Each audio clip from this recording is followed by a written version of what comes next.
నమస్తే, welcome to E6 TV. నేను మీ సంపత్ కుమార్. అన్ని నిబంధనలు తుంగలోకి తొక్కి భారత్ పైకి దాడులతో రెచ్చిపోతున్న పాకిస్తాన్ కు ఇండియన్ ఆర్మీ గట్టి బుద్ధి చెబుతోంది. నిన్నటి నుంచి పాక్ చేస్తున్న క్షిపణి డ్రోన్ దాడులను భారత్ తిప్పికొడుతోంది. ఈ క్రమంలో ఇవాళ రక్షణ శాఖ మంత్రి Rajnath Singh, chief of defence staff Anil Chauhan త్రివిధ దళాధిపతులతో సమావేశమయ్యారు. ఆపరేషన్ సింధూర్ తదనంతరం పరిణామాలపై ఈ భేటీలో చర్చించారు.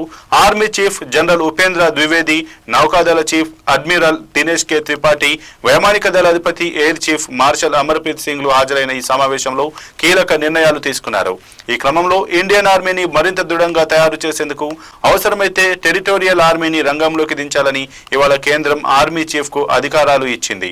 రంగంలోకి టెరిటోరియల్ ఆర్మీ భారత్ పాక్ మధ్య నెలకొన్న టెన్షన్ వాతావరణం నేపథ్యంలో ఆర్మీ చీఫ్ అధికారాలను విస్తరిస్తూ కేంద్ర ప్రభుత్వం కీలక నిర్ణయం తీసుకుంది.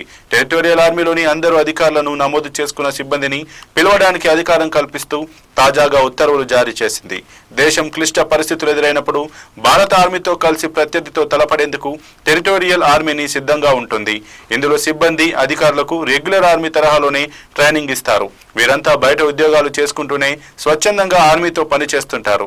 ఇందులో కనీస అర్హత, సర్వీస్ పూర్తి చేసిన వారికి పింఛనుతో పాటు ఇతర ప్రయోజనాలు, మెడికల్, ఎల్టీ అలవెన్సులు అందిస్తారు. 1962, 65, 1971 యుద్ధాల్లో భారత సైన్యంతో కలిసి ఈ టెరిటోరియల్ ఆర్మీ పనిచేశారు. అందులో ఇప్పటికిప్పుడు 14 టెరిటోరియల్ ఆర్మీ బెటాలియన్లను విధిలోకి తక్షణమే రప్పించాలని నిర్ణయించారు. పార్ట్ టైం వాలంటీర్లతో కూడిన మిలిటరీ రిజర్వ్ ఫోర్స్, ఇందులో అధికారులు, జూనియర్ కమిషన్డ్ ఆఫీసర్లు, నాన్ కమిషన్డ్ ఆఫీసర్లు, ఇతర సిబ్బంది ఉంటారు. వీరు భారత సైన్యంలోని వారితో సమానమైన ర్యాంకులను కలిగి ఉంటూనే సమాజంలో తమ పనులు తాము చేసుకుంటారు. ఇందులో ధోని, సచిన్, టెరిటోరియల్ ఆర్మీలో చాలా మంది ప్రముఖులు, సెలబ్రిటీలు ఉన్నారు. టీమిండియా మాజీ క్రికెటర్ సచిన్ టెండూల్కర్, టీమిండియా మాజీ కెప్టెన్ MS ధోని, మాజీ captain Kapil Dev, shooter Abhinav Bindra, Anurag Thakur, Sachin Pilot, Malayalam actor Mohan Lal, Nana Patekar తదితరులు ఈ టెరిటోరియల్ ఆర్మీలో ఉన్నారు.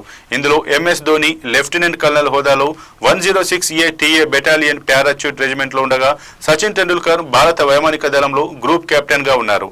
అయితే దేశ రక్షణలో టెరిటోరియల్ ఆర్మీ పాత్ర ముఖ్యమైనది.